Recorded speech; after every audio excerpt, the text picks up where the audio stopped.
Balakən şəhərində balıq gölləri satışa çıxarılır. Göllərin girəcəyində, yəni şəxsi belə bir öz axarı ilə gələn suyu var. Yəni motorsuz çıxır. Gecə gündüz yəni öz axarı ilə gəlir. Şəxsi bulunan artizandır. Yan tərəfində 1 hektar torpaqdır. 1 hektar torpağın 40 sotu Kupçalıdır. Gördüğünüz bu qardalı əkran hissə. Və yan tərəfində yonca əkilmişdir. 40 sotu Kupçalıdır. 60 sotu istifadəsindədir.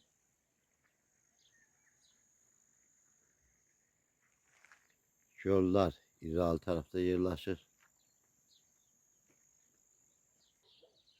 Balıq gölləri hər tərəfdən giriş qapısıdır, hər tərəfdən hasarlanmışdır. Girəcəkdə belə bir vagondur. Alt tərəfdə 2 dənə otağı var.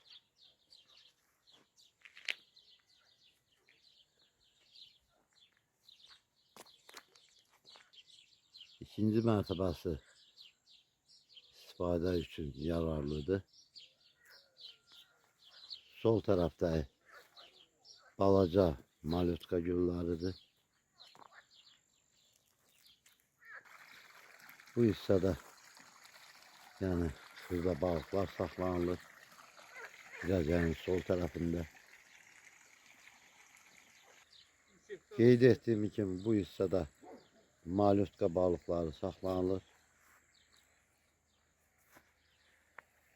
İri göllərdə iri balıqlardır.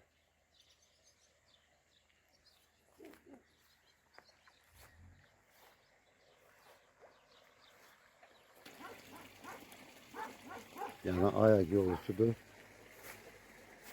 Bu hissə mal damı kimi istifadə olunur.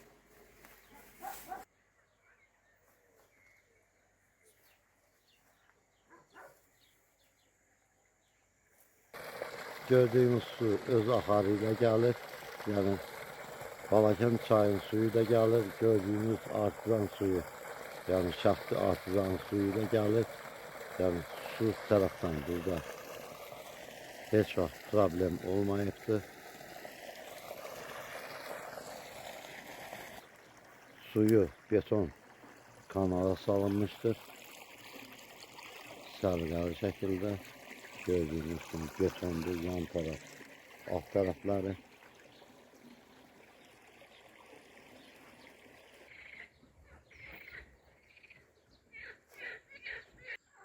Həyətində belə açıq bir navesti var.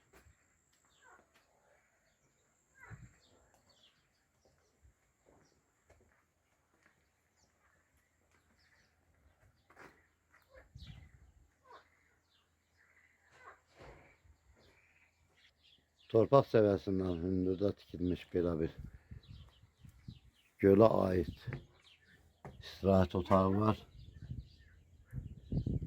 Yəni hal-hazırda bağlıdır. İkinci göl, yəni birinci göldən də daha genişdir.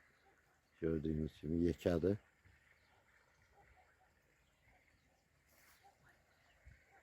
Gördüğünüz kimi işığın sayağacı yerləşdirilibdir. Yəni işıq xətti var. Gölə ait qoruyucu itləri də var.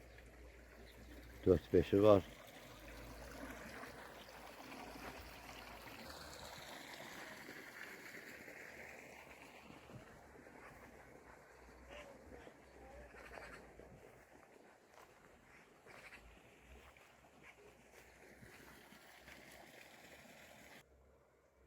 Gölün ətrafında bir neçə cür meyve ağaçları əkilmişdir.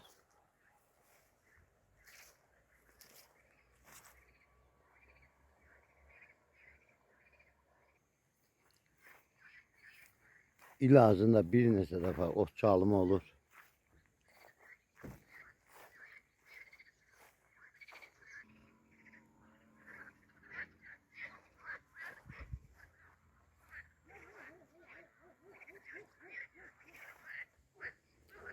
Göllerin ön tarafında da belə bir açıq navesdir.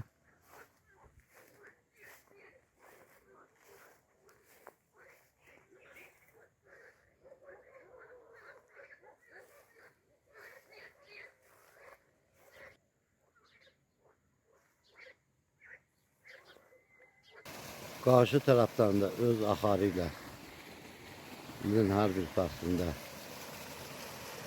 süratli şəkildə su keçir.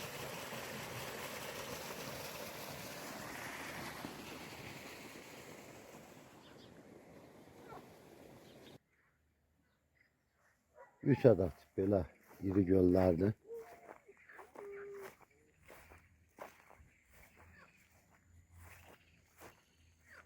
Girəcəkdə qeyd etdiyim kimi Malyutka gölməçəsidir.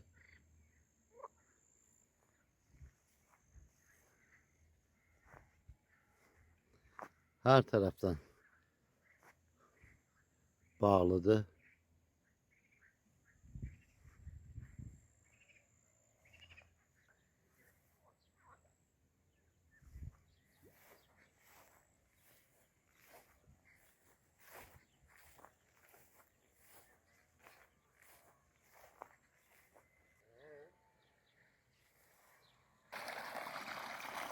Hər bir göllərə sürətli şəkildə öz axarı ilə belə su gəlir, gördüyünüz kimi.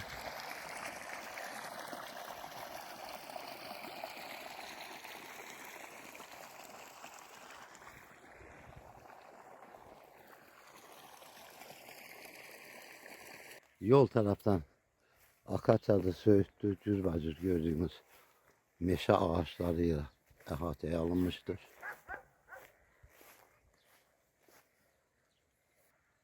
Hər tərəfdə belə kamera sistemləri yerləşdirilibdir. Gördüyünüz kimi. Ümumi sahəsi 3 hektar 15 sotdur. Yəni 3 hektar 15 sotdan çoxdur. 3 hektar 15 sotdur. Onun elə bir ki 40 sotku girəcəkdə bulaq öz axarı ilə bulağın yan tərəfində əvvəl qeyd etdiyim yerdir. Yerdə qalan torpaq bu göl olan hissədədir. Kupçalıdır, qiyməti 85.000 manata təklif olunur.